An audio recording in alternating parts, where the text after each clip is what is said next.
Hey, and welcome back to the channel. Let's get into some material stuff today.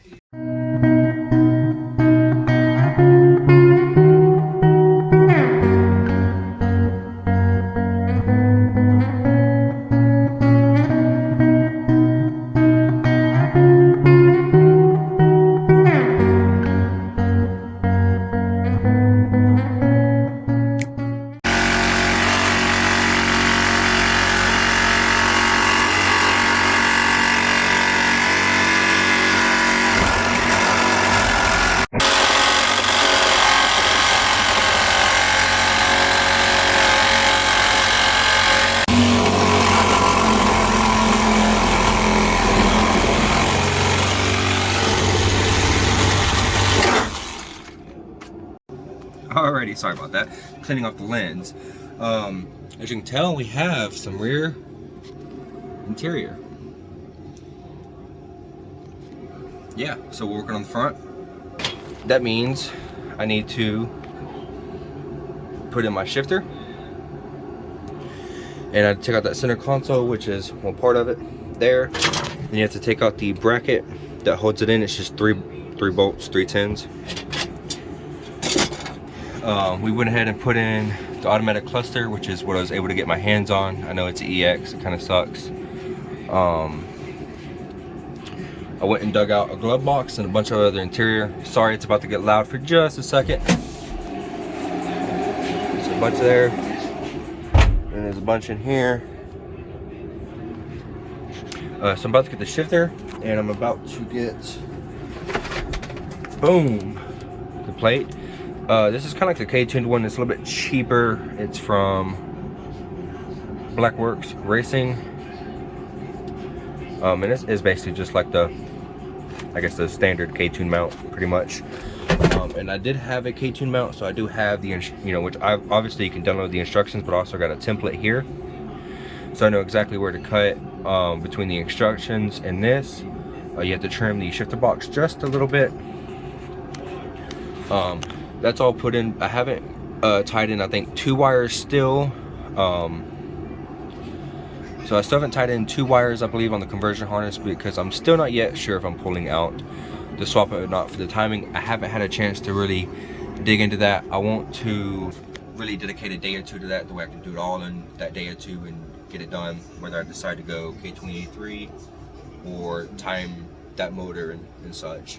I might, regardless, I still want to time it, get it started. I have been thinking about putting the K28.3 in this car and keeping the K28.2 as a nice backup or a build motor. I haven't decided yet. I guess we'll see how things go once the timing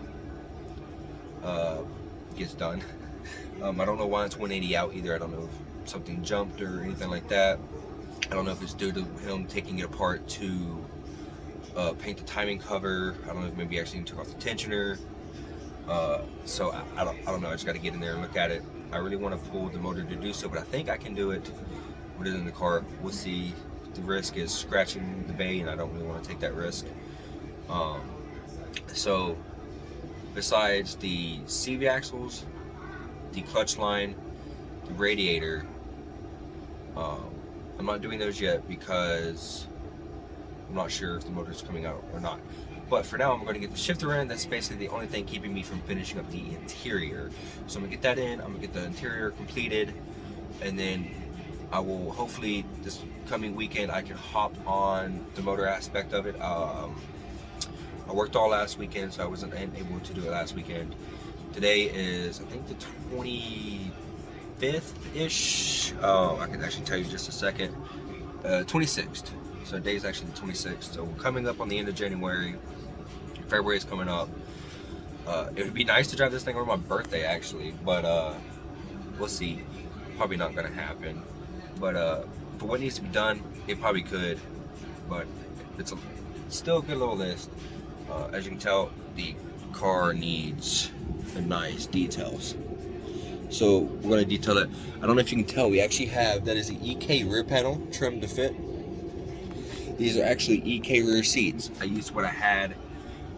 A buddy luckily had some quarter panel pieces there, so I got those. I already had the seat belts from something else I had bought, but I believe it looks pretty good. Fit in here pretty well.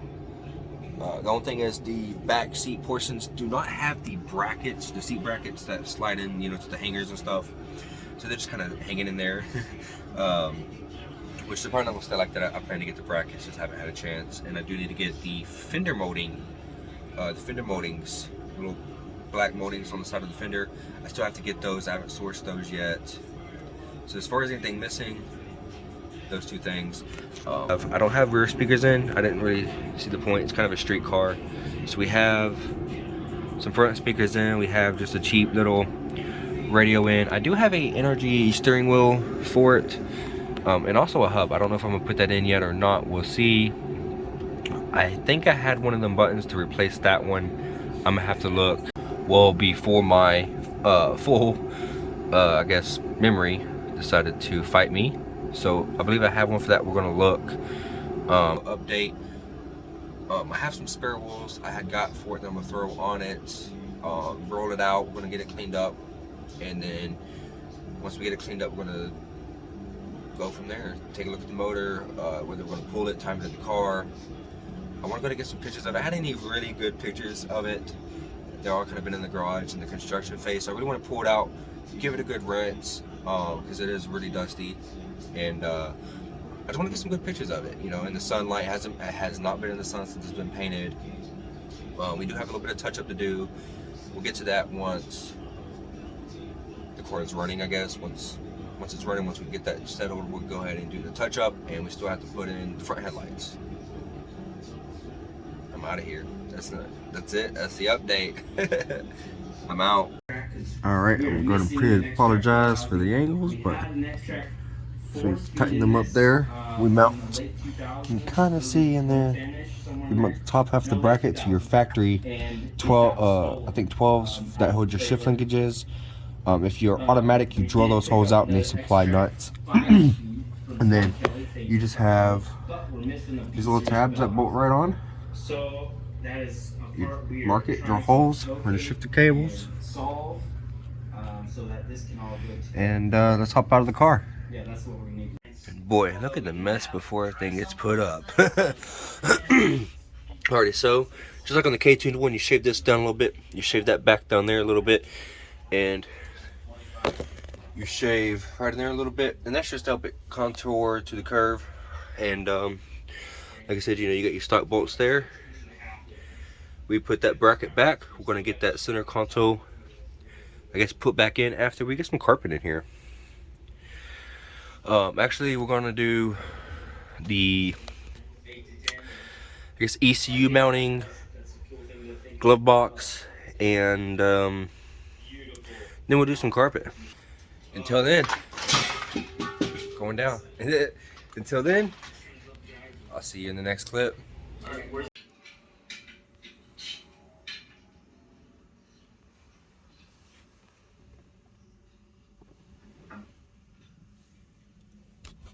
And we're back. So this is I guess a quitting point. Let's see, I'm actually able to sit in the car. Plenty of room. So as you can tell, you can see through the sunroof now. There's still some back there I couldn't quite get. Oops. Sorry, I was watching some YouTube. So I'm gonna get like a scraper, the way I can kind of get in there a little bit more and get that.